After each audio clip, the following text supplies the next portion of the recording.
This is the Chaplain's Voice. God bless you. Welcome to the Chaplain's Voice. This is Chaplain Rodney as your host for today. Hey, we're about to get into this conversation. You see this portrait up here? You see this picture? Hey, we don't own the rights to this picture. And we don't own the rights to the music. We just borrowed it for a second, if that's okay. Amen? But I want to talk to you as a chaplain that this brings back so many memories of the things that we have encountered, the things especially I have encountered going into juvenile hall. And that posture right there, that I saw that so many times, and the head down and the heart broken. It brings me to tears just to even look at it, because it reminds me of how things were going on in so many young lives. It brought me to tears every time I see it. But it also allows us to be able to step back and to approach this situation according to the will and the purpose of God. When I saw this, it reminded me of a broken heart, fatherless, loved one passed on, broken the law, made the wrong choices. I see someone crying out, help me. I see a young man saying, I don't understand. Where's my mom? Where's my dad? I can't do this anymore. Somebody help me.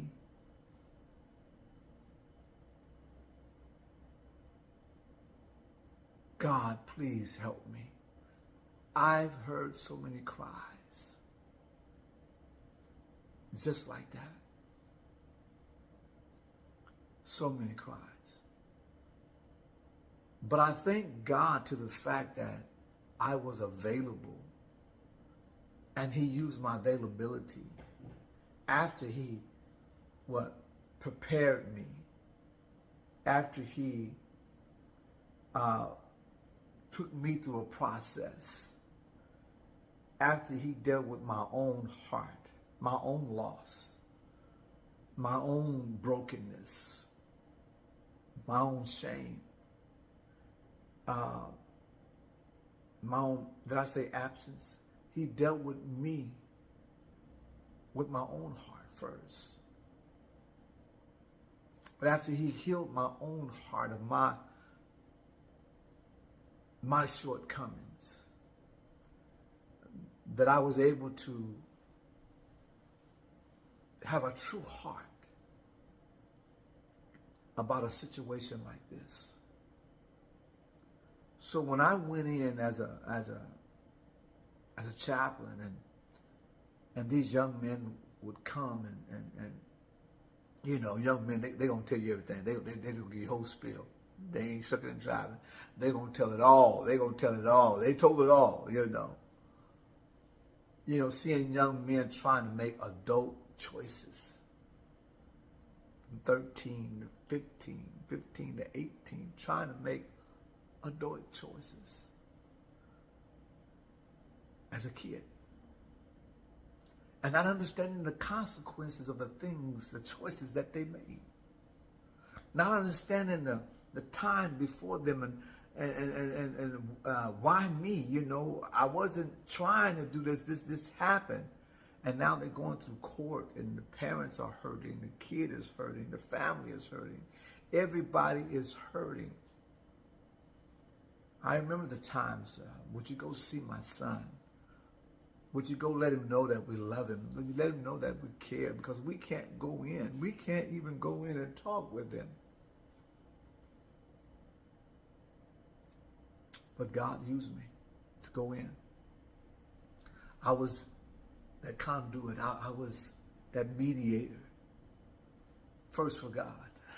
Amen. But they knew the community I was in. They knew I was a man of God. And they trusted me. You see, that's another thing. When people gain your trust, when they can trust you, they're going to call on you. When the youth can trust you,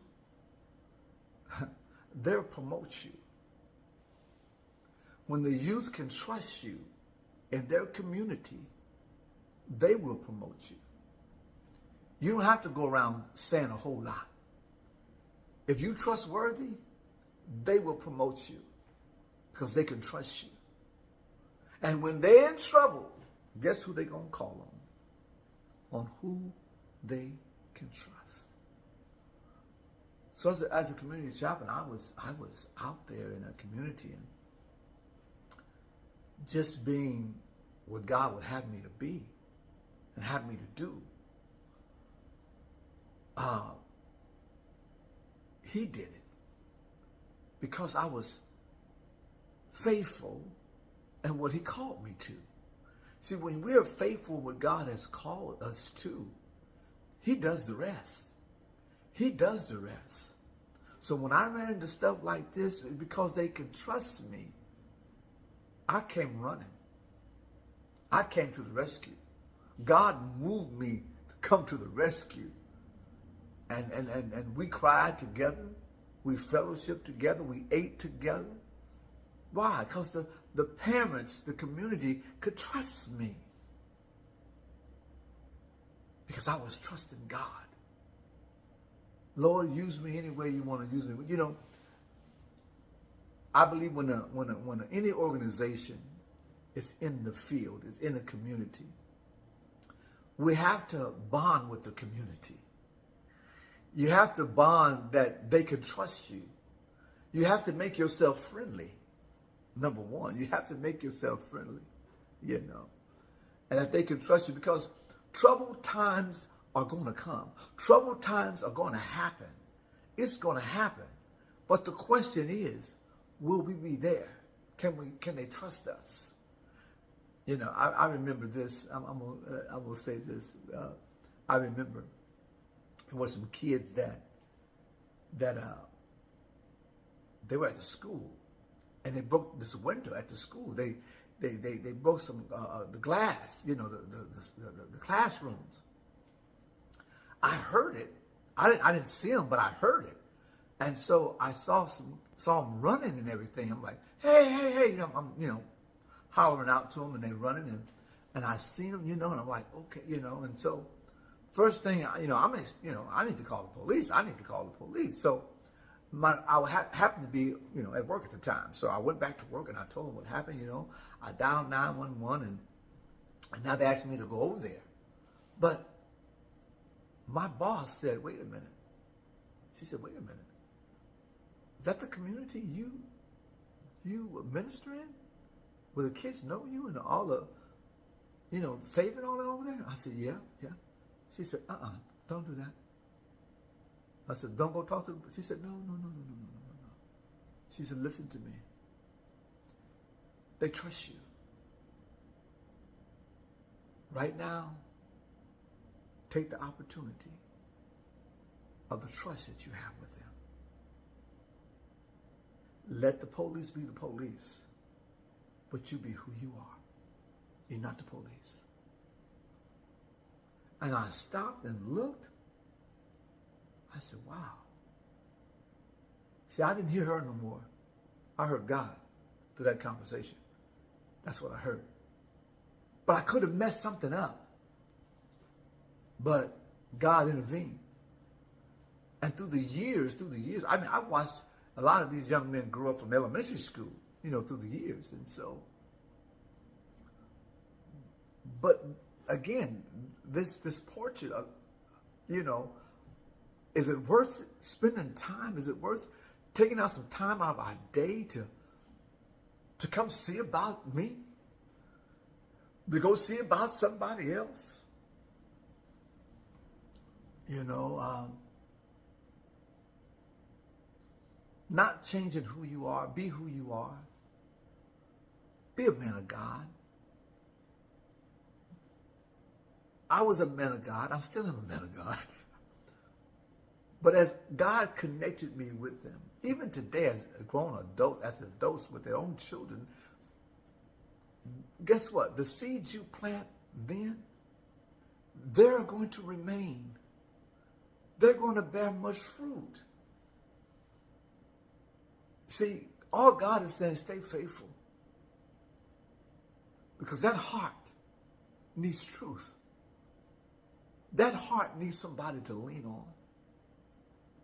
That brokenness needs somebody to run to. And when they can't find it in their own home, when they can't find it on the streets, when they can't find it, guess what? Would it be you they can come running to? Would it be you they can call in the middle of the night and say, hey, I need you. I'm not saying this is for everybody. But as chaplains, when we were out there in the street during that time, you know, God showed me so many things, mending so many relationships, being a mediator between gang rivals and different things of the nature, you know, trying to keep the peace between, you know, young men in the neighborhood. So this picture reminds me of so much of a sacrifice that men, godly men, we need to make this move. It could be your neighbor.